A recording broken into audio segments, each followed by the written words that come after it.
Hello everyone, मैं नीतू आपका स्वागत करती हूँ आपके अपने channel UGC net self study में।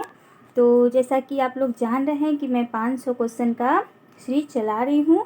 तो मैं डेली आपके लिए 50 क्वेश्चन जो टॉप अप हैं वो क्वेश्चन मैं करा रही हूँ, जो हिंदी साहित्य पे बेस्ड है और यहाँ से क्वेश्चन आएगा ही आएगा, ये 100% ही गारंटी है। ठीक है, क्योंकि अगर यहाँ से क्वेश्चन नहीं आएगा तो फिर कहाँ से क्वेश्चन आएगा, क्योंकि ये जो महत्वपूर्ण फैक्ट हैं मैं वहीं से क्वेश्चन में लेकर आई हूँ, चाहे वो डॉक्टर नागेंद्र का बुक हो या रामचंद्र शुक्ल जी का बुक हो या राम स्वरूप चतुर्वेदी जी का बुक हो। मैंने सारे अच्छे से अपने जो मैंने नोट्स बनाए थे यूजीसी नेट के टाइम में, वहीं से मैं ये महत्वपूर्ण इम्पोर्टेंट क्वेश्चन सीरीज में करा रही हूँ आपको। तो आप इसे ज़रूर से देखिए और इसका लाभ उठाएं, क्योंकि अभी जो जैसे सीजीएल का एग्ज़ाम होने वाला है झारखंड में, अगर आपका हिंदी सब्जेक्ट सेकंड पेपर आपका हिंदी है तो आप ये वीडियो ज़रूर से देखें। और मेरे द्वारा जो महत्वपूर्ण फैक्ट तथ्य जो कराए जा रहे हैं, जैसा कि मैंने वीडियो अपलोड किया है, आदिकाल भक्ति काल निर्गुण और सगुण धारा के 2 पार्ट में विभाजित किया है, 2 वीडियो है। और आदिकाल की जो महत्वपूर्ण फैक्ट हैं वो शुक्ल जी के बुक, डॉक्टर नागेंद्र की बुक, जितने भी बुक हैं वहाँ से मैंने वो सारे कंटेंट लिए हैं। तो अगर आप नहीं देखे हैं तो पिछला वीडियो मेरा ज़रूर से देखें और इसका लाभ उठाएं। और अगर मेरे चैनल पे आप न्यू हैं तो ज़रूर से मेरे चैनल को सब्सक्राइब कर लें। तो चलिए आज टॉप 50 क्वेश्चन देखते हैं। ठीक है, जो टोटल मैंने कल 100 क्वेश्चन कल किया था और आज 100 से 50 तक करते हैं। चलिए तो देख लेते हैं पहला क्वेश्चन।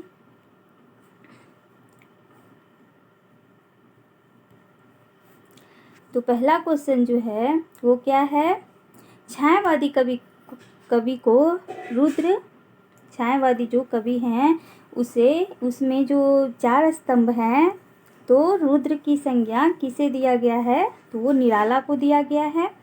लोकायतन किस प्रकार की रचना है, तो ये प्रबंध काव्य है। ठीक है। आचार्य नंद दुलारे वाजपेयी, छायावाद को आचार्य नंद दुलारे वाजपेयी ने, यहाँ पे टाइपिंग मिस्टेक है, आचार्य नंद दुलारे वाजपेयी ने छायावाद का जनक जो है वो किसे माना है, तो वो है सुमित्रानंदन पंत जी को उन्होंने प्रवर्तक माना है। ठीक है, आगे देख लेते हैं। छायावाद को चित्र भाषा शैली किसने कहा है, तो वो है रामचंद्र शुक्ल। ठीक है। जगन्नाथ दास रत्नाकर किस उपनाम से उर्दू में कविता लिखते थे, तो वो जक्की उपनाम से उर्दू में कविता लिखते थे। ठीक है, आगे क्वेश्चन तरफ बढ़ते हैं। हिंदी का प्रथम सूफी कवि कौन था, तो वो थे मुल्ला दाऊद। श्री गुरु ग्रंथ साहब का संकलन किसने किया था, तो वो अर्जुन देव थे।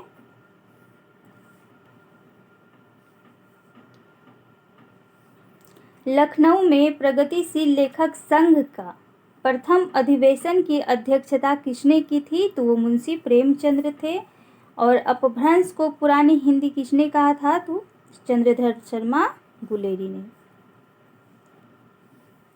संविधान की 8वीं अनुसूची में कौन सी भाषा शामिल नहीं है, तो भोजपुरी है। भोजपुरी जो कि 8वीं अनुसूची में शामिल भाषा नहीं है, और ये कई बार क्वेश्चन आ चुका है, तो आपको ध्यान में रखना है कि भोजपुरी जो है उसे सम्मिलित नहीं किया गया है 8वीं अनुसूची में। ठीक है,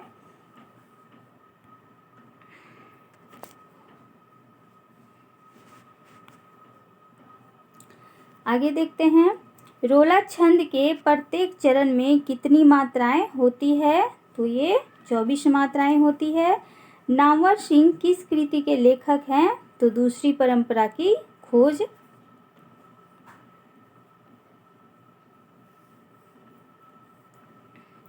द्वापर किसकी प्रसिद्ध कृति रही है, तो ये मैथिली शरण गुप्त की कृति है द्वापर, जो कि 1936 ईस्वी में उन्होंने रचित किया था। ठीक है।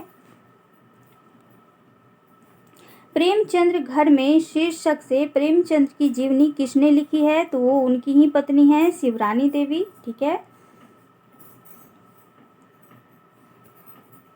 वट वृक्ष की छाया में जीवनी किसके जीवन पे आधारित है? तो ये अमृतलाल नागर जी का जीवन पे आधारित ये जीवनी है, वट वृक्ष के छाया में।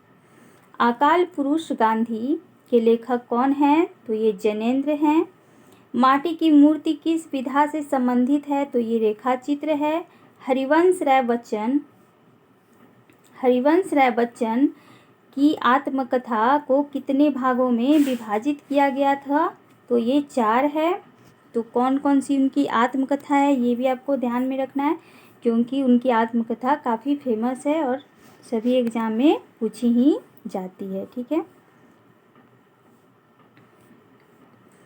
अगला क्वेश्चन देखते हैं।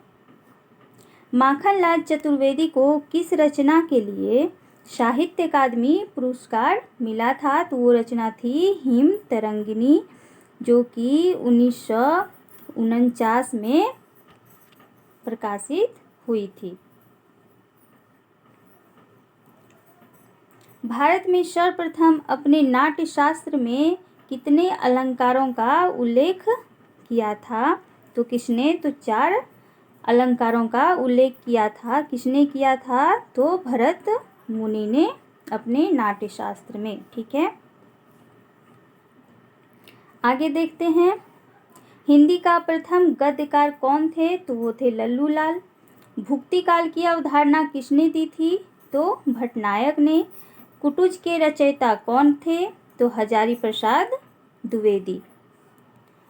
शेष कादंबरी के रचयिता अलका सरावगी। रामचंद्र शुक्ल ने करुण रस का स्थायी भाव क्या माना है? तो वो है करुणा। ठीक है,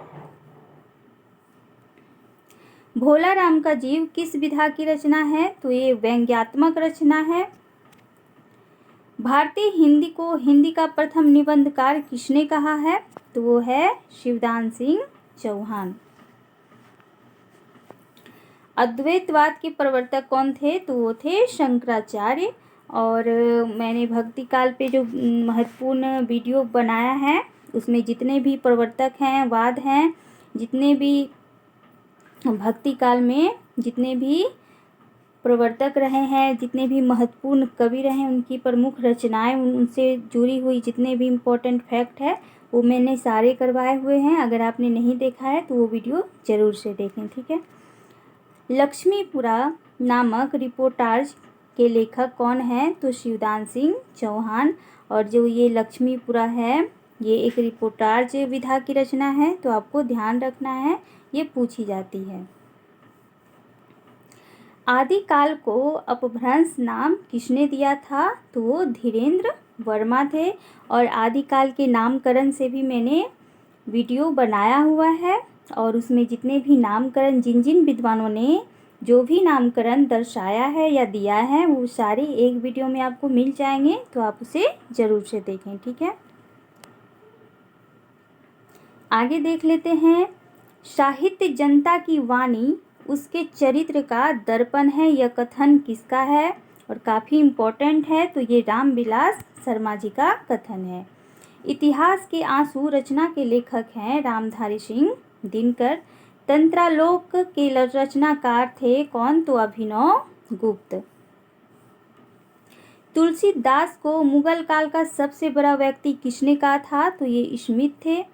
और तुलसीदास के बारे में बहुत ही इम्पोर्टेंट वीडियो मैंने डाला हुआ है भक्ति काल से संबंधित, राम काव्य से और कृष्ण काव्य से, तो आप उसे ज़रूर देखें। तुलसीदास से संबंधित जितने भी महत्वपूर्ण फैक्ट हैं वो आपको वहाँ पे मिल जाएगी। ठीक है, प्रेमचंद्र का विधवा विवाह पर आधारित उपन्यास कौन सा है? तो वो है प्रेमा, जो 1909 ईस्वी में रचित हुई थी। ठीक है,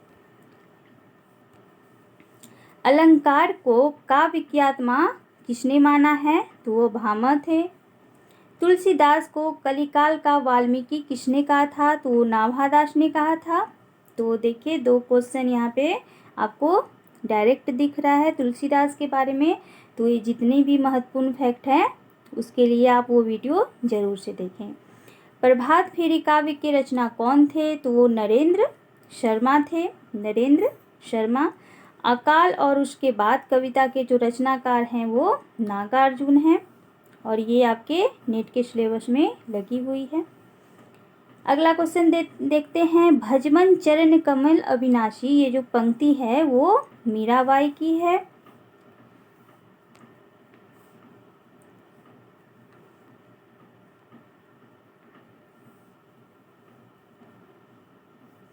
संविधान की 8वीं अनुसूची में शामिल की गई 4 जो भाषाएं थी वो कौन सी थी? तो संथाली थी, मैथिली थी, बोडो थी और डोगरी थी। तो ये 4 भाषाओं को आपको ध्यान में रखना है, ठीक है।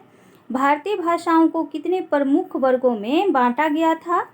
तो टोटल 4 वर्गों में बांटा गया था भारतीय भाषाओं को। भारत में सबसे अधिक बोला जाने वाला जो भाषाई समूह था वो क्या है? तो इंडो आर्यन है। और भारत में सबसे कम बोले जाने वाला जो समूह है वो है चीनी तिब्बती। तो ये भी आपको ध्यान रखना है। अगला देख लेते हैं। जो जिन शासन भाषेयु सो मई कहें उसारू, जो पालई सही भाऊ करी सो तरई पावही पारू। तो ये देवसेन की एक दोहे से ये अंश को लिया गया है, ठीक है। आगे देखते हैं। तो अपभ्रंश के योग से राजस्थानी भाषा का जो साहित्यिक रूप हमें मिलता है उसे क्या कहा जाता है? तो उसे डिंगल भाषा कहा जाता है, जो कि वीरगाथा काल में ज़्यादातर प्रयोग में ली गई है रासो काव्य के अंतर्गत, ठीक है। तो ध्यान में रखना है। एक नार पिया को भानी तनवा को सगराज्यों पानी। तो ये पंक्ति किस भाषा में है? तो ये ब्रज भाषा में लिखी गई है। अमीर खुसरो ने जिन मुकरियों, पहेलियों और 2 सुखनों की रचना की है उसकी मुख्य भाषा क्या थी? तो वो थी खड़ी बोली। और खड़ी बोली का जो जनक जो सबसे पहले प्रयोग किया था खड़ी बोली का वो कौन थे? तो अमीर खुसरो ही थे। तो ये भी ध्यान में रखना है आपको। और उनकी जो मुकरियाँ पहेलियाँ वो प्रसिद्ध हैं और वो भी खड़ी बोली में उन्होंने रचित की हुई है। तो देवनागरी लिपि को राष्ट्रीय लिपि के रूप में कब स्वीकार किया गया था? तो 14 सितंबर 1949 को देवनागरी लिपि को राष्ट्रीय लिपि के रूप में स्वीकार किया गया था। अगला देख लेते हैं। रानी केतकी की कहानी की भाषा को कहा जाता है खड़ी बोली, ठीक है। खड़ी बोली, रानी केतकी की कहानी की जो भाषा है वो खड़ी बोली है, ठीक है। और रानी केतकी की जो कहानी है वो भी आपके सिलेबस में लगी हुई है।